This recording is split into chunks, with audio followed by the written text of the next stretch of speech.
Hello friends, स्वागत है आपका आपके अपने YouTube channel chemistry and GK Shashi Sidana पर।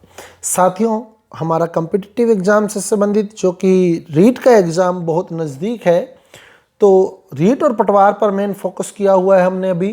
तो उसी से संबंधित मेरा आज का वीडियो जो है आपके रीट लेवल 2 में मैथ और साइंस के अंदर एक टॉपिक है सांख्यिकी स्टैटिस्टिक्स। तो कॉम्पिटिटिव मैथ के सांख्यिकी स्टैटिस्टिक्स को आज हम डिस्कस करने वाले हैं, जिसमें हम आज डिस्कस करेंगे आंकड़े, इनका संग्रह तथा वर्गीकरण, data, it's collection and classification. साथियों, यदि अभी तक आपने हमारे YouTube चैनल को सब्सक्राइब नहीं किया है तो सबसे पहले हमारे YouTube चैनल को सब्सक्राइब कर दीजिए, साथ ही साथ बेल आइकन का बटन भी ऑन कर दीजिए, क्योंकि हमारे YouTube चैनल पर आपको आपके कॉम्पिटिटिव एग्जाम से रिलेटेड भरपूर मटेरियल मिलने वाला है। आप लोग प्लेलिस्ट में जाकर देखें तो जनरल साइंस से रिलेटेड सभी वीडियो लगभग अपलोड कर दिए गए हैं।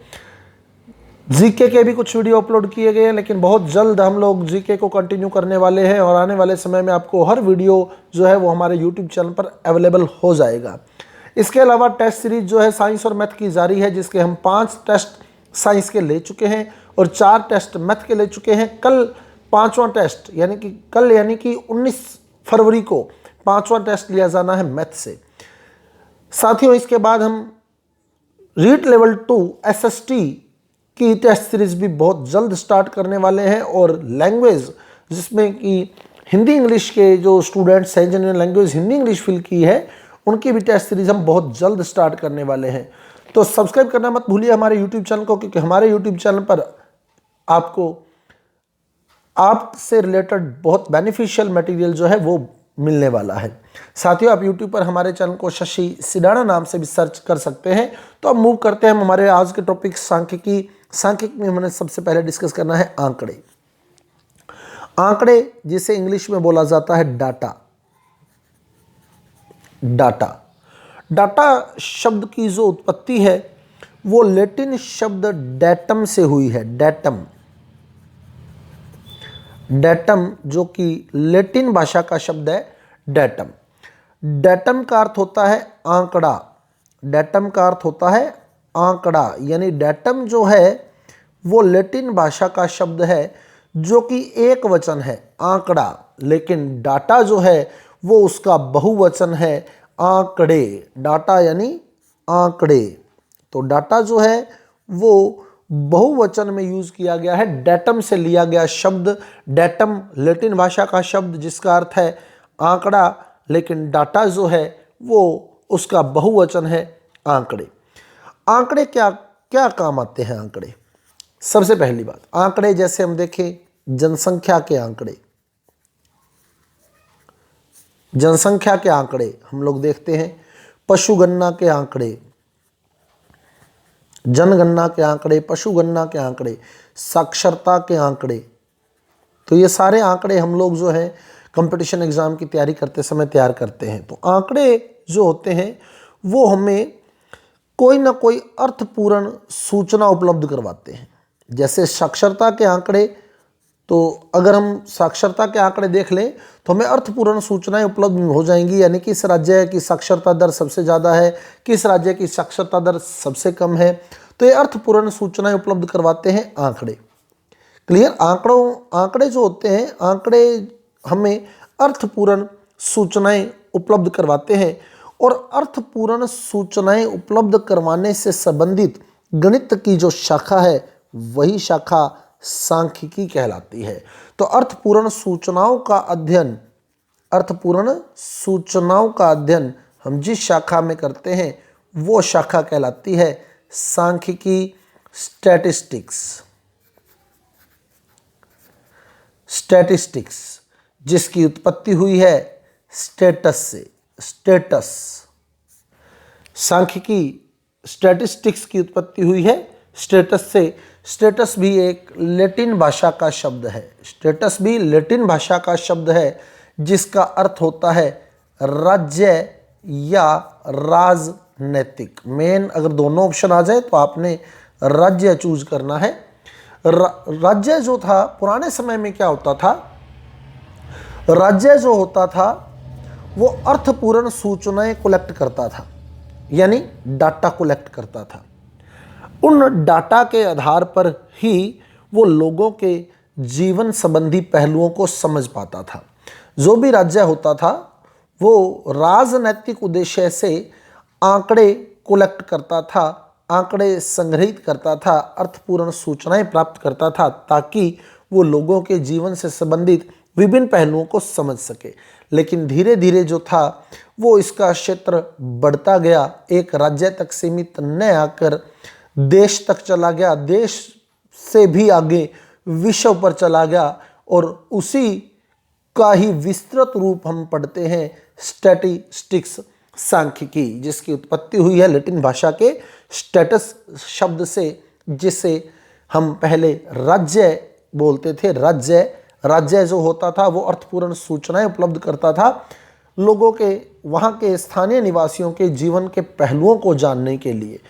वो धीरे धीरे विस्तृत होती गई सूचनाएं, राज्य से निकलकर देश तक आई, देश से निकलकर वो विश्व तक चली गई और फिर जिस शाखा ने जन्म लिया वो शाखा वर्तमान में है सांख्यिकी, स्टैटिस्टिक्स।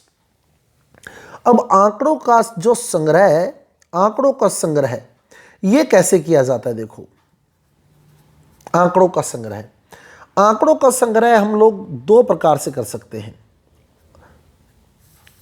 एक तो स्वयं के दिमाग से, स्वयं खुद अपना दिमाग लगाकर किसी भी निश्चित उद्देश्य को रखकर अपने दिमाग में आंकड़ों का संग्रह करना। जैसे मैं मेरे क्लास के विद्यार्थियों के स्वास्थ्य की जांच करना चाहता हूं, तो मैं क्या करूंगा, उन सब का वजन, उन सब की लंबाई का आंकड़ा कलेक्ट करूंगा। क्लियर? स्वयं जो अवलोकन करता है, जो अन्वेषक है, वो आंकड़े कलेक्ट कर सकता है किसी भी उद्देश्य को ध्यान में रखते हुए। जैसे फिर देख ले, मैं मेरी क्लास में जो विद्यार्थी हैं उनके स्वास्थ्य की जांच करना चाहता हूं, तो मैं सबसे पहले उनकी लंबाई और उनके भार के आंकड़े कलेक्ट करूंगा, क्योंकि लंबाई के अनुसार ही बॉडी का वेट होना चाहिए। क्लियर? तो सबसे पहले मान लो मैंने लंबाई के आंकड़े कलेक्ट किए, फिर भार के आंकड़े कलेक्ट किए, तो मैंने वो स्वयं किए, अपने दिमाग में एक निश्चित उद्देश्य को रखते हुए आंकड़े कलेक्ट किए। दूसरा, स्वयं कलेक्ट न करके किसी भी सोर्स से, किसी भी स्रोत से आंकड़े उठा लेना। जैसे जनगणना के आंकड़े जो होते हैं वो हम किसी किताब से निकाल लेते हैं, तो किसी स्रोत से आंकड़े एकत्रित करना। तो दो तरीके हो सकते हैं आंकड़ों के संग्रहण के, एक तो स्वयं अपने दिमाग में किसी उद्देश्य को लेकर, और दूसरा किसी भी सोर्स से आंकड़े उठा लेना। जब व्यक्ति स्वयं अपने दिमाग में किसी उद्देश्य को लेकर आंकड़े कलेक्ट करता है, तो ऐसे आंकड़ों को हम लोग प्राथमिक आंकड़े, प्राइमरी डाटा के नाम से जानते हैं। प्राइमरी डाटा, प्राथमिक आंकड़े। क्लियर? तो जो व्यक्ति स्वयं कलेक्ट करता है वो होते हैं प्राथमिक आंकड़े, प्राइमरी डाटा, प्राथमिक आंकड़े। और जो व्यक्ति किसी सोर्स से आंकड़े, यदि व्यक्ति द्वारा किसी सोर्स से आंकड़े कलेक्ट किए गए हैं, तो वो आंकड़े होते हैं द्वितीयक आंकड़े, सेकेंडरी डाटा। द्वितीयक या गौण या सहायक भी बोल सकते हैं। द्वितीयक, गौण या सहायक आंकड़े जो किसी स्रोत से, किसी पुस्तक से कलेक्ट किए गए हैं, वो होते हैं गौण आंकड़े या सेकेंडरी आंकड़े। क्लियर? तो ये प्राथमिक आंकड़े और द्वितीयक आंकड़े हो गए।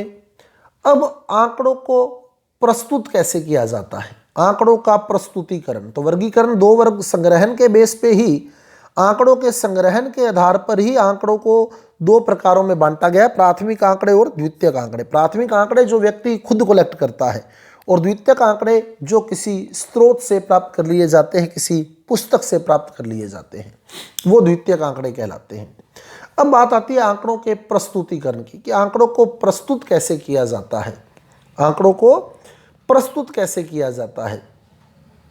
अब जैसे मान लो मैंने कोई टेस्ट लिया बच्चे का, किसी 10 स्टूडेंट थे मेरे पास, मैंने उनका टेस्ट लिया, 10 विद्यार्थियों का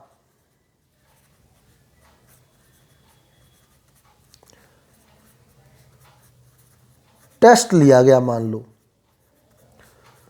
10 विद्यार्थियों का टेस्ट लिया गया। उस टेस्ट में इन 10 विद्यार्थियों ने क्या किया, मान लो एक विद्यार्थी ने, मान लो वो टेस्ट था 30 नंबर का, मान लो टेस्ट था, या 100 का ही मान ले, 100 नंबर का टेस्ट था। मान लो 10 विद्यार्थी बैठे थे उस टेस्ट में।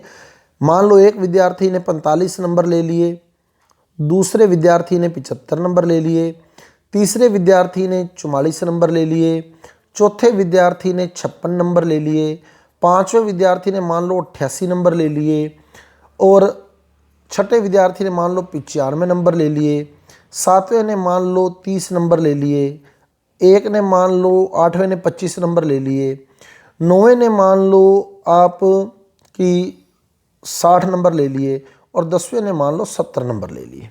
तो ये 10 विद्यार्थियों ने नंबर ले लिए 100 में से।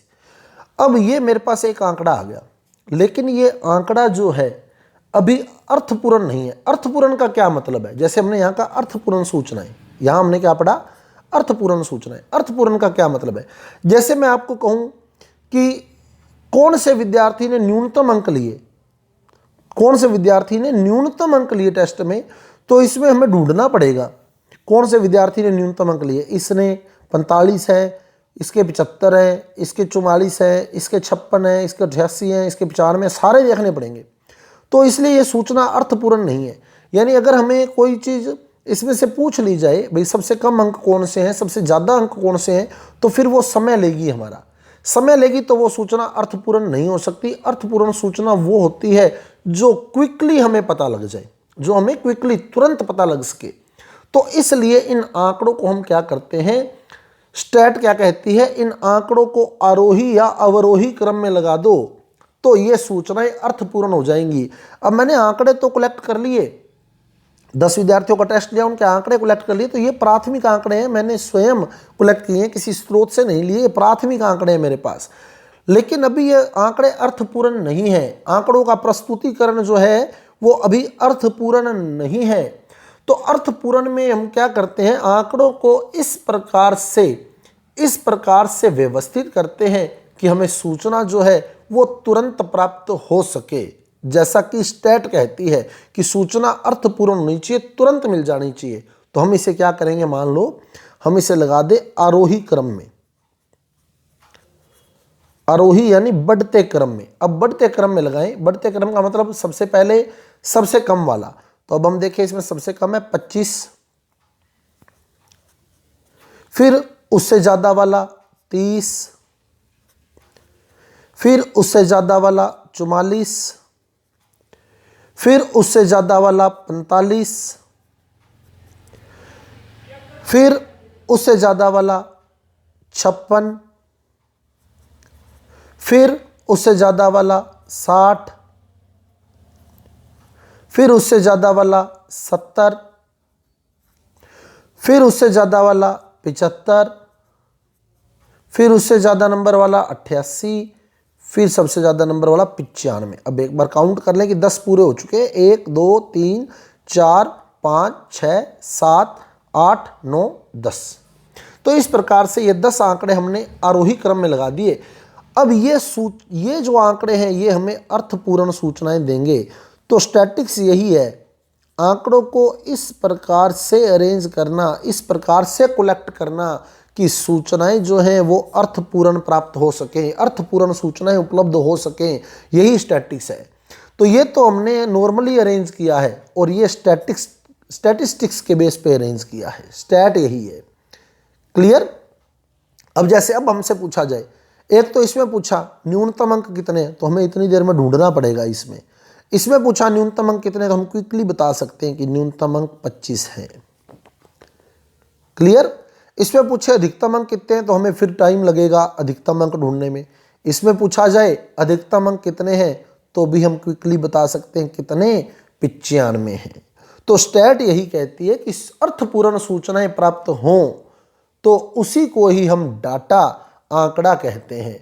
तो स्टैट के अकॉर्डिंग ये आंकड़े हैं, ये जो है ये रो आंकड़े हैं, कच्चे आंकड़े हैं। इन आंकड़ों को है तो ये भी आंकड़े, लेकिन इसे बोलते हैं रो डाटा, कच्चे आंकड़े, यथा प्राप्त आंकड़े। यथा प्राप्त, यथा मतलब जैसे प्राप्त हुए वैसे के वैसे लिख दिए गए यथा प्राप्त आंकड़े। यह है रो डाटा, कच्चा आंकड़ा है। स्टैट के अकॉर्डिंग अगर हम अरेंज करें तो इसे आरोही या अवरोही क्रम में, स्टैट के अकॉर्डिंग, स्टैटिस्टिक्स के अकॉर्डिंग, सांख्यिकी के अकॉर्डिंग अगर इसे व्यवस्थित किया जाए तो हम इसे व्यवस्थित करेंगे आरोही या अवरोही क्रम में, बढ़ते या घटते क्रम में, जिससे हमें अर्थपूर्ण सूचनाएं प्राप्त हो सकेंगी। अर्थपूर्ण सूचनाओं का मतलब जो हमारा समय नहीं लेंगी बिल्कुल भी, हम लोग क्विकली आंसर दे सकेंगे। जैसे न्यूनतम पूछा गया 25, इसमें ढूंढने में टाइम लगता, इसलिए ऐसे डाटा को हम लोग रॉ डाटा, कच्चा आंकड़ा बोलते हैं, यथा प्राप्त आंकड़ा या कच्चा आंकड़ा। क्लियर? तो अब हमसे पूछा गया न्यूनतम अंक 25 हमने क्विकली बता दिए, अधिकतम पूछे गए हमने 95 क्विकली बता दिए। तो ये होते हैं हमारे पास अर्थपूर्ण सूचनाएं। और न्यूनतम और अधिकतम के बीच का जो अंतर है, न्यूनतम और अधिकतम के बीच का जो अंतर है उसे बोला जाता है data range. Data range, data range. तो डाटा रेंज क्या है? न्यूनतम आंकड़ा, सबसे छोटा आंकड़ा कौन सा है? 25। सबसे बड़ा आंकड़ा कौन सा है? 95। तो इन दोनों का जो अंतर है 95 माइनस 25, वो डाटा रेंज कहलाता है। यानी डाटा रेंज कितनी है? 70। या डाटा रेंज 70 है, मतलब 70 अंकों के बीच में सारे विद्यार्थी सिमट गए हैं। 25 से स्टार्ट हुए, 95 पे वो सारे सिमट गए हैं। यानी 70 अंकों के बीच बीच में 10 विद्यार्थी जो हैं वो अपने सभी प्राप्तांक जो है, सभी विद्यार्थी उसी रेंज के अंदर ही प्राप्तांक उन्होंने ले लिए हैं। 95 माइनस 25 70। डाटा रेंज, आंकड़ा परिसर, आंकड़ों का परिसर या डाटा रेंज। क्लियर? तो ये होती है अर्थपूर्ण सूचनाएं स्टैट के अकॉर्डिंग अगर हम माने तो। अब देखो क्या कहता है, बारंबारता। इसके बाद हमारा जो टॉपिक आएगा वो आएगा बारंबारता। बारंबारता क्या है, क्यों यूज किया जाता है बारंबारता का? अब मान लो ये विद्यार्थी बहुत ज्यादा होते, मान लो 100 विद्यार्थी होते। कितने? 100 विद्यार्थी होते। सपोज कि 100 विद्यार्थी होते और उनके 100 के मैं नंबर लिखता, फिर मैं आरोही और अवरोही क्रम में लगाता, तो बहुत समय लग जाता आरोही या अवरोही क्रम में लगाने में। क्लियर? तो उसमें आंकड़ों को आरोही या अवरोही क्रम में लगाने में बहुत ज़्यादा समय लग जाता है। ऐसी स्थिति में हम चूज करते हैं बारंबारता को, फ्रीक्वेंसी को। तो बारंबारता कब कब चूज की जाती है? जब प्रेक्षणों की संख्या बहुत ज़्यादा हो जाती है। प्रेक्षणों की संख्या बहुत ज़्यादा हो जाती है, उन्हें आरोही या अवरोही क्रम में लगाना अर्थपूर्ण नहीं होता। यानी क्विकली सूचना जो है बहुत ज़्यादा टाइम लग जाएगा ऐसी स्थिति में। तो उस समय हम क्या करते हैं? बारंबारता का यूज़ करते हैं। तो साथियों, ये था हमारा आज का वीडियो जिसमें हमने सिर्फ आंकड़ों का संग्रह और वर्गीकरण के बारे में डिस्कस किया, प्राथमिक द्वितीयक आंकड़ों के बारे में डिस्कस किया, स्टैट क्या है उसके मतलब को समझा, कच्चे आंकड़े क्या हैं और स्टैट के कोडिंग आंकड़े क्या हैं।